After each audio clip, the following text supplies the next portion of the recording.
ជំរាបសួរបងប្អូនហើយថ្ងៃនេះម៉ាស៊ីនកម្លាំងខ្នាតតូចចូលបន្ថែមបងប្អូនចូលបន្ថែមបាន2គ្រឿងហើយទុកនៅភ្នំពេញហ្នឹង3គ្រឿងបងប្អូនសម្រាប់បងប្អូនដែលគាត់នៅភ្នំពេញគាត់ចង់មើលប្រភេទម៉ាស៊ីនកម្លាំងខ្នាតតូច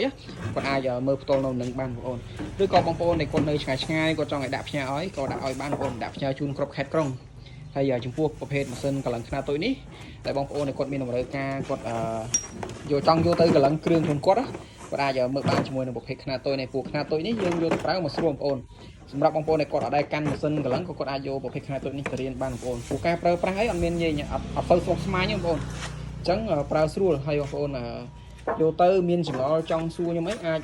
ឆ្ងល់កន្លែងណាអាចសួរបានកន្លែងហ្នឹងអញ្ចឹងបងប្អូនហើយដូចបងប្អូនដែលគាត់ទិញពីខ្ញុំទៅភាគច្រើនកម្លាំងប្រភេទស្បែកត្រឡប់ស្បែកហ្នឹងខ្ញុំមានបរៀនពីរបៀបកម្លាំងបងប្អូនហើយបងប្អូនមានចង្អុលអីអាចឆានសួរបានសួរផ្ទាល់បានបងប្អូនហើយតម្លៃល្អបងប្អូនប្រភេទខ្នាតតូចនេះអញ្ចឹងបងប្អូនដែលគាត់ត្រូវការកម្លាំងគ្រឿងของគាត់លឿនអីគាត់អាចមើលបានជាមួយនឹងប្រភេទខ្នាតតូចបងប្អូន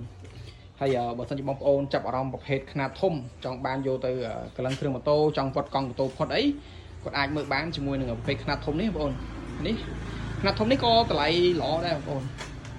ពត់កង់ម៉ូតូផុតប្រភេទកកាត់ក្នុង50ជាងហើយទួល8បងប្អូនទួលបាន8អញ្ចឹងបើបងប្អូនយកខ្នាតនេះទៅក៏ចំណេញដែរបងប្អូនតម្លៃល្អអញ្ចឹងបើសិនជាបងប្អូនមានតម្រូវការប្រភេទម៉ាស៊ីនកម្លាំងមិនថាខ្នាតតូចខ្នាតធំបងប្អូនអាចកំងបានបងប្អូនចាប់អារម្មណ៍បងប្អូនអាចឆាតចូលពេញខ្ញុំផ្ទាល់ឬក៏បងប្អូនអាចតាក់ទងខ្ញុំបានតាមលេខ Telegram អរគុណ